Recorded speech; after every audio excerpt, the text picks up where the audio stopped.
मांगत तुलसीदास कर जोरे, बसहूँ राम सिय मानस मोरे। तुलसीदास जी ध्यान की ऐसी ऐसी सरल विधियां हमें बताते जा रहे हैं कि अब हमें चूकना नहीं चाहिए। बरस रहे हैं तुलसीदास जी और उनकी इस वर्षा में राम बरस रहा है। वे ही राम को बरसने के लिए प्रेरित करने वाले हैं।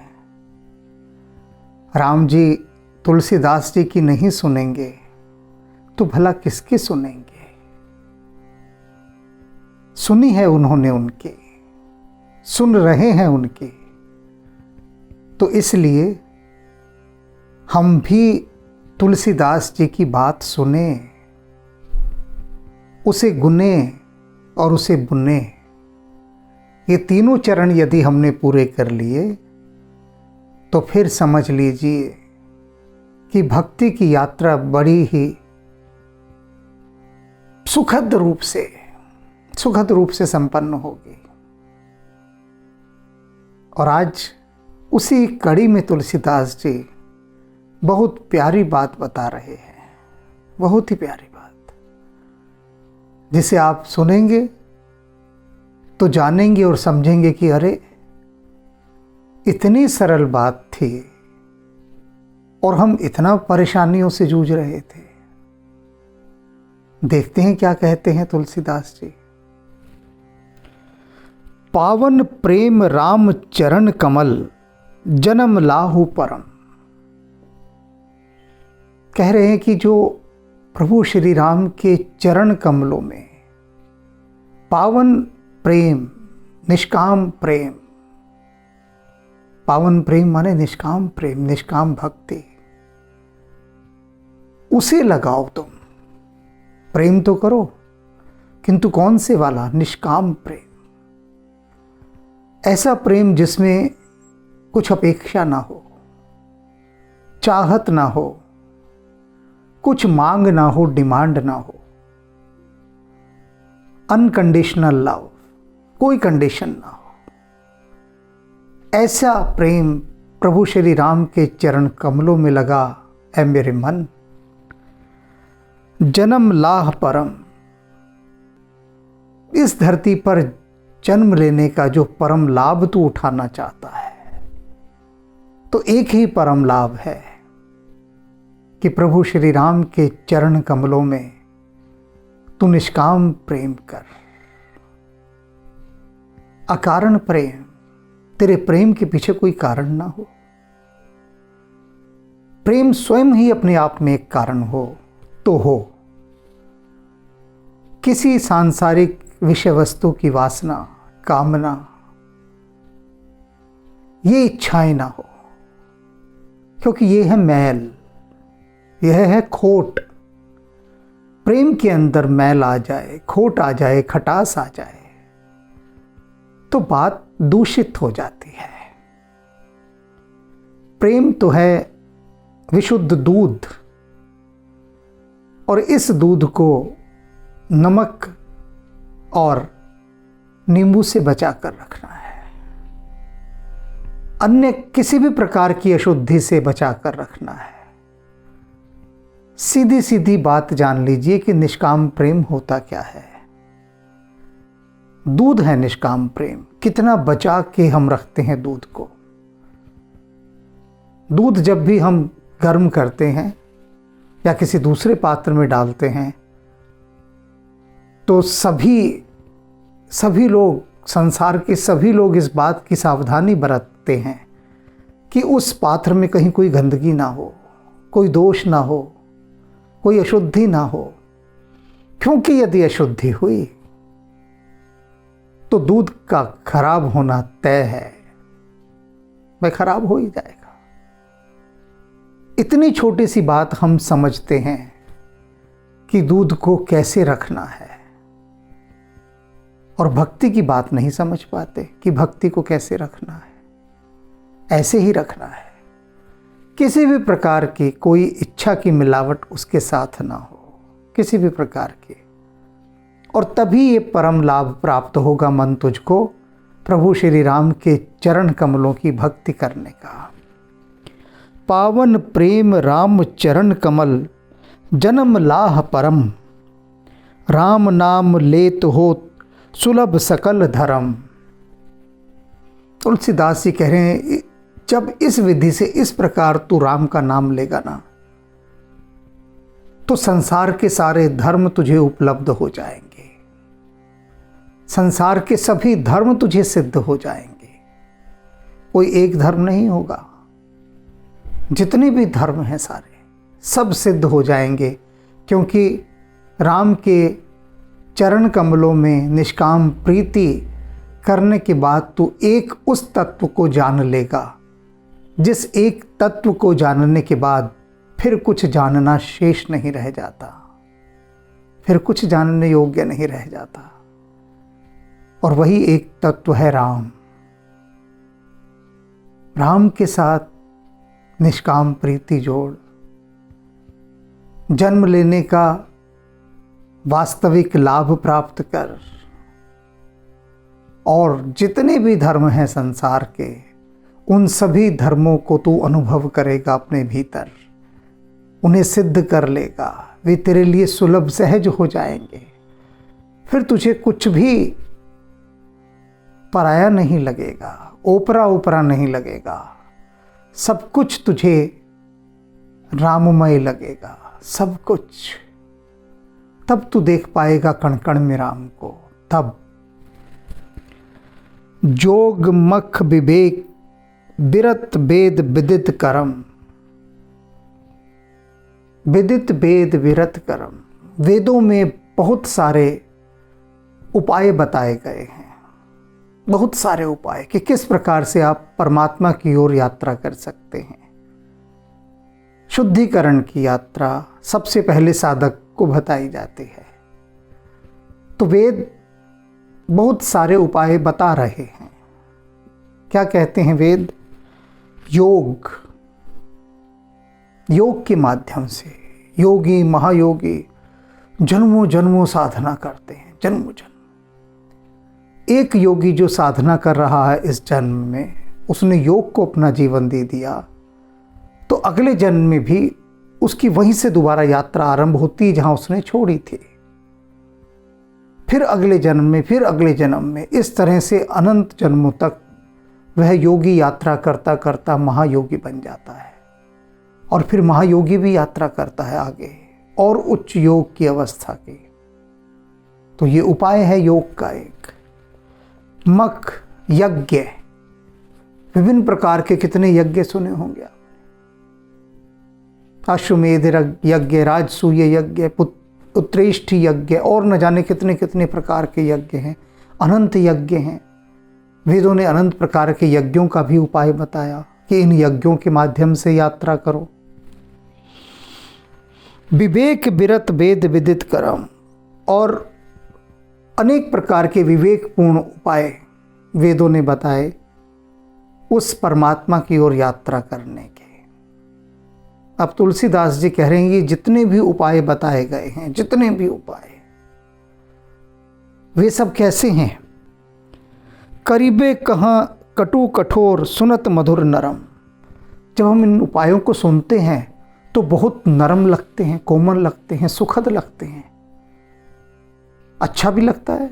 अब एक योगी बैठा है, योगी से पूछो, वो कहेगा मैं तो परम आनंदित हूँ, मुझे किसी से कोई अभिप्राय नहीं, ना ऊधो के लेने में ना माधो के देने में, मैं अपने योग में मस्त हूँ। एकाकी रहता है योगी। योगी किसी से अभिप्राय नहीं रखता। योगी का अर्थ ही है कि जो अपने भीतर गहरे में पहुंच चुका है वह योगी है, वह योगी है। और उसे कोई सरोकार नहीं रहता संसार से, आत्मलीन रहता है, वो एकाकी की यात्रा करता है योगी। योगी कभी नहीं देखता उसके पीछे कोई आ रहा है या नहीं आ रहा, कोई उसे देख रहा है या नहीं देख रहा। योगी किसी को प्रभावित करने का कोई प्रयास नहीं करता, क्योंकि वह तो आत्मलीन होता है। योगी की यह विशेषता है।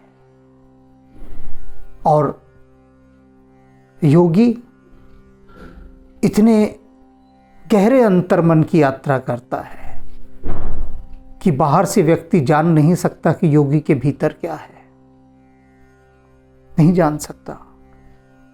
भक्त के विषय में जान सकता है, भक्त की एक एक बात के विषय में जान सकता है, क्योंकि भक्त स्वयं ही बता देता है।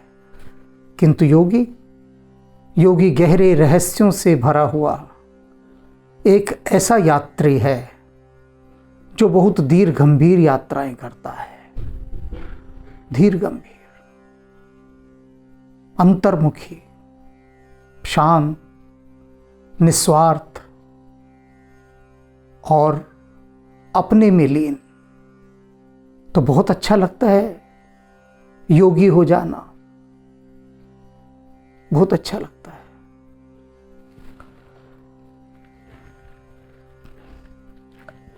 अब सवाल है, तुलसीदास जी कह रहे, जब ये सब चीजें इतनी अच्छी लगती हैं तो फिर ये व्यर्थ कैसे हैं? क्योंकि सुनने में बहुत सुंदर और कोमल लगती हैं,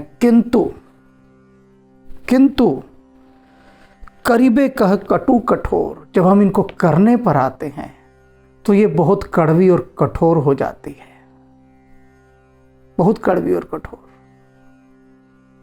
यज्ञ करने से ईश्वर प्राप्त होता है, कर लेंगे रोज बैठकर यज्ञ, हवन करने बैठ सकते हैं। ध्यान से सोचें, अगर जो मैं कहूं अभी बात, सोचने की आवश्यकता नहीं है, स्वीकार करें बस सत्य मन से। कई घर तो ऐसे हैं जिन्होंने 10-10 साल से अपने घर में हवन नहीं कराया। मैं ये हिंदू घरों की बात कर रहा हूं। मैं पूछता हूं कि क्या घर में हवन कराया, कोई यज्ञ किया?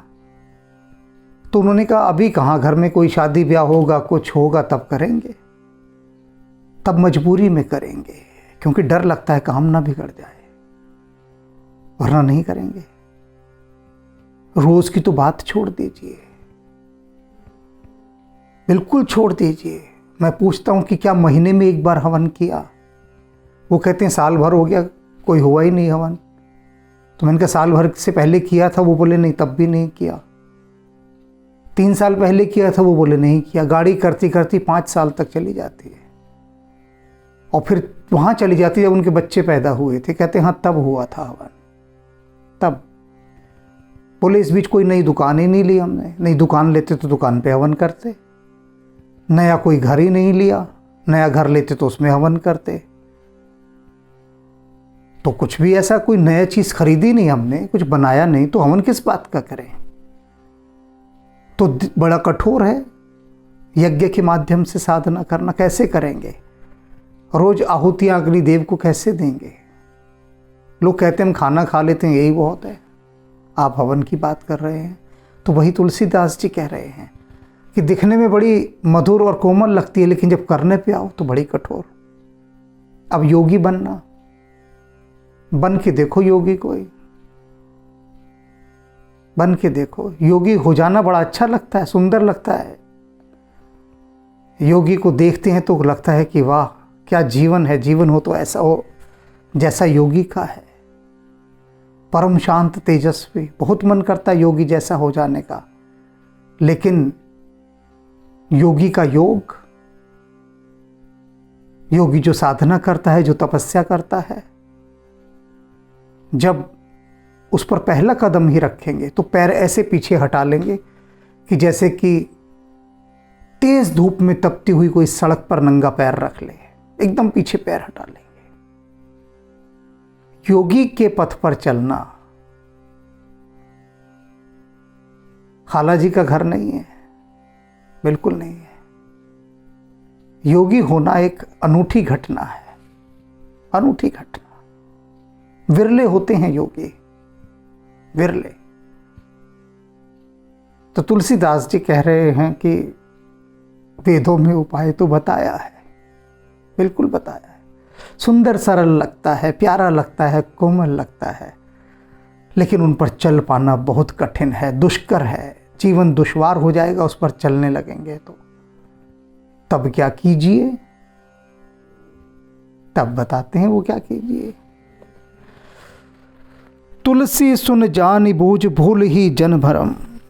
तुलसीदास जी कह रहे हैं अपने मन को कि मेरे मन सुन, तूने सब कुछ सुना हुआ है, जानता है, बूझता है, हर चीज़ पता है तेरे को, भूल ही जान भरम, लेकिन फिर भी तू भ्रम में पड़ जाता है। इस भ्रम से तुझे बाहर निकलना है। सब कुछ जानता बूझता, सब कुछ पता है तुझे, एक एक चीज़ पता है, फिर इधर उधर तू चला जाता है, भटकता है, भ्रमों में पड़ जाता है कि मैं ये कर लूँ वो कर लूँ। बस एक ही काम नहीं करता तू कि प्यारे प्रभु श्री राम के चरण कमलों में निष्काम भक्ति, वही नहीं करता। लोगों से पूछता हूँ मैं, बात होती है क्या कर रहे हो आध्यात्मिक उन्नति के लिए, वे कहते हमने उस प्रसिद्ध सुप्रतिष्ठित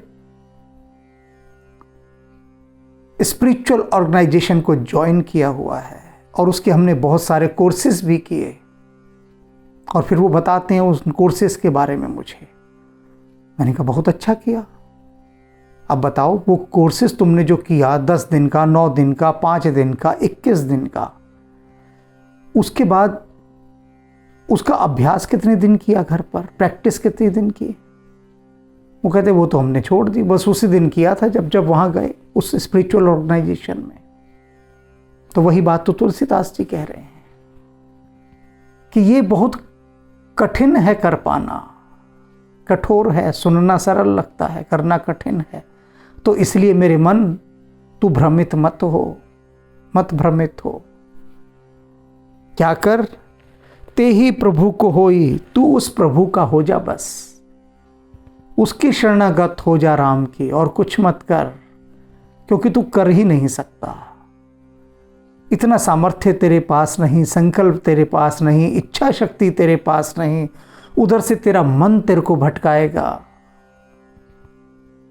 हजार फसाद है यहाँ पर, हजार फसाद, तो तू कुछ कर नहीं पाएगा। तो एक ही काम कर, क्या कर, राम की शरणागत हो जा, उनका हो जा, उनको कह दे कि राम जी हम तो आपके हो गए हैं, बस इतना कह दे।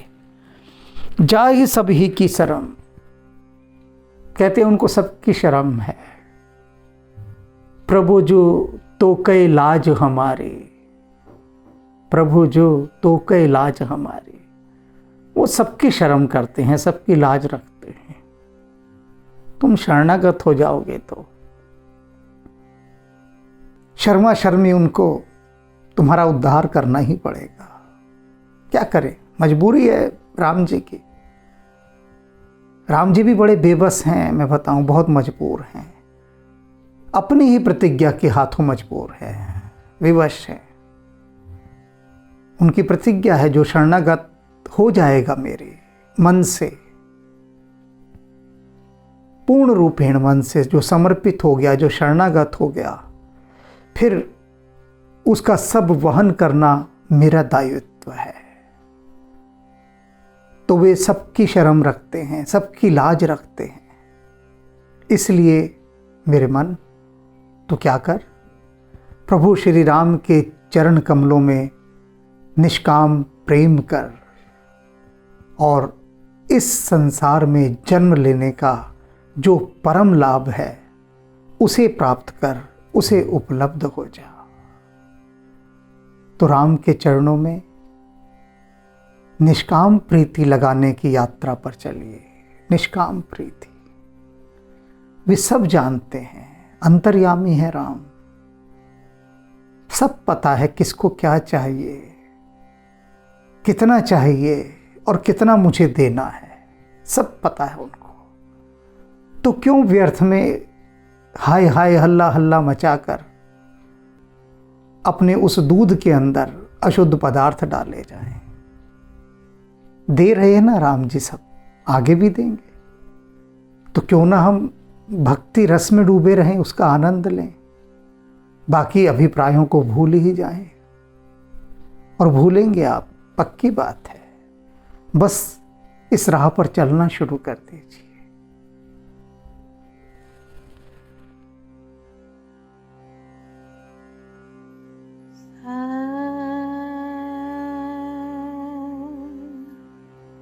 शिवोऽहं शिवोऽहं